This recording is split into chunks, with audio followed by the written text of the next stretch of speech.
সাকিব আল হাসানকে ছাড়া বিপিএল চিন্তাই করতে পারছেন না ক্রিকেট ভক্তরা। তাদের প্রত্যাশা শুধু সাউথ আফ্রিকার বিপক্ষে ক্যারিয়ারের শেষ টেস্টই নয়, আসছে বিপিএলও মাঠ মাতাবেন এই অলরাউন্ডার। তাই বরাবরের মতোই ক্রিকেট প্রেমীদের প্রত্যাশা নিরাপত্তা নিশ্চিত করে সাকিবকে দেশের মাটিতে খেলার ব্যবস্থা করা হোক। সাকিব আল হাসানকে ছাড়া বিপিএল এটা বোধহয় কোনো ক্রিকেট ভক্তই এখনো পর্যন্ত কল্পনা করেনি। তবে সাকিব যদি দেশে ফিরতে না পারেন, জাতীয় দলের হয়ে নিজের শেষ টেস্ট ম্যাচটা তো খেলতে পারবেনই না, বিপিএলটাও মিস করবেন। আসলে এই বিষয়ে ভক্তরা কি ভাবছেন? তারা আসলে চান কি না যে সাকিব এসে নিজের শেষ টেস্টটা খেলুক এবং বিপিএলেও অংশ নিক?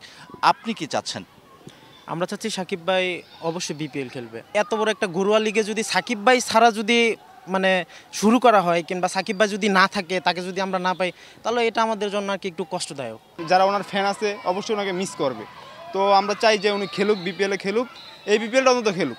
সর্বোচ্চ বিদ্যুৎ সাশ্রয় যমুনা এসি, মাত্র 24 টাকায় এসি চলবে সারাদিন। যমুনা এসি, দেশের মাটিতে। আমরা বলতে চাই একজন ক্রিকেটার হিসাবে সাকিবকে আলাদাভাবে রেখে এবং রাজনৈতিক হিসাবটা আলাদাভাবে রেখে সাকিবকে আমরা ওইভাবেই বিবেচনা করব। তো বাংলাদেশে আরেকটা ম্যাচ আছে, তো আমরা চাইবো যে হচ্ছে ও আসুক বাংলাদেশে, আইসা একটু শেষ ম্যাচটা খেলুক। ব্যক্তি সাকিব যেমনই হোক না কেন, আমরা সাকিবকে ক্রিকেটার হিসেবে ভালোবাসি এবং আমরা চাই যে বাংলাদেশকে আরও অনেক কিছু সাকিব দিক। আমরা চাইবো তার ফিটনেস অনুযায়ী আর যতদিন বিসিবি বোর্ড মনে করে যে সাকিব আরও যোগ্য খেলার, তো ততদিনই খেলুক, আমরা চাইবো সেটাই। তার শেষটা দেশের মাটিতেই হোক, সেটা আমারও চাওয়া।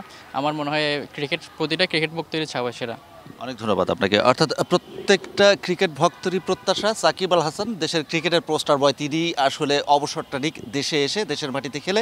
এবং বিপিএলে সাকিব ছাড়া আসলে কেউ কল্পনা করতে পারছে না। Shahan Papon, DBC news, Dhaka.